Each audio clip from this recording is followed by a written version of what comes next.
মারা গেছেন ইমরান খান, তবে কি রাওয়ালপিন্ডির আদিয়ালা কারাগারের চার দেওয়ালে শেষ নিঃশ্বাস ত্যাগ করলেন পাকিস্তানের সাবেক প্রধানমন্ত্রী ও বিশ্বকাপ জয়ী কিংবদন্তি ইমরান খান? সম্প্রতি সামাজিক যোগাযোগ মাধ্যম ও আন্তর্জাতিক সংবাদ মাধ্যমের পাতায় ছড়িয়ে পড়া এক চাঞ্চল্যকর খবরের ঠিক এমনই এক চরম আতঙ্কের জন্ম হয়েছিল পাকিস্তান জুড়ে।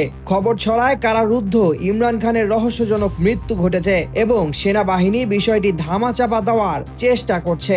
মার্কিন ভিত্তিক এক সাংবাদিকের দুটি বিস্ফোরক ভিডিও প্রতিবেদনের পর এই গুঞ্জন দাবানলের মতো ছড়িয়ে পড়ে। এতে সেনা সদর দপ্তরের জ্যেষ্ঠ কর্মকর্তাদের উদ্বেগের কথা উল্লেখ করে ইমরান খান আর বেঁচে আছেন কিনা তা নিয়ে প্রশ্ন তোলা হয়। বাংলা কিওয়ার্ড, যেখানে নগদ পেমেন্ট সেখানে।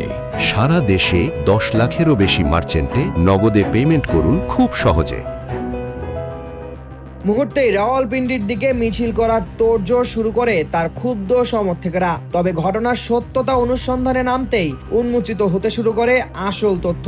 পরবর্তীতে মূল অনুঘটক সেই সাংবাদিক নিজেই স্বীকার করেন যে ইমরান খানের মৃত্যুর বিষয়ে তার কাছে কোনো সুনির্দিষ্ট বা নিশ্চিত প্রমাণ ছিল না। চরম গোপনীয়তার কারণে তৈরি হওয়া সংশয় থেকেই মূলত এই গুজবের উৎপত্তি। পরিস্থিতি সামাল দিতে দ্রুত মাঠে নামে পাকিস্তান সেনাবাহিনীর গণমাধ্যম শাখা আইএসপিআর এর পক্ষ থেকে আনুষ্ঠানিক বিবৃতিতে এই খবরকে সম্পূর্ণ ভিত্তিহীন ও মিথ্যা বলে উড়িয়ে দিয়ে জানানো হয় ইমরান খান সম্পূর্ণ জীবিত আছেন এবং আদিয়ালা কারাগারেই বন্দী রয়েছেন।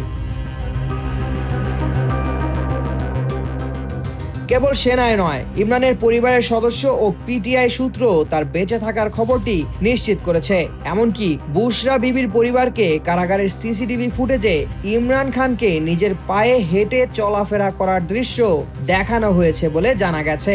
যদিও মৃত্যুর এই সস্তা ও চাঞ্চল্যকর গুঞ্জনের অবসান ঘটেছে, তবুও ইমরান খানের স্বাস্থ্যের অবস্থা নিয়ে উদ্বেগ কাটেনি। বর্তমানে পিটিআই নেতারা দাবি তুলছেন কোনো অবাস্তব ধারণার অবকাশ না রেখে অবিলম্বে তার ব্যক্তিগত চিকিৎসক ও পরিবারের সদস্যদের কারাগারে অবাধ যাতায়াতের সুযোগ দিতে হবে। গুজব থামলেও আদিয়ালা কারাগারকে ঘিরে তৈরি হওয়া রাজনৈতিক উত্তাপ যে এখনই থামছে না তা নিশ্চিত। সামিউল জয়, একুশে টেলিভিশন।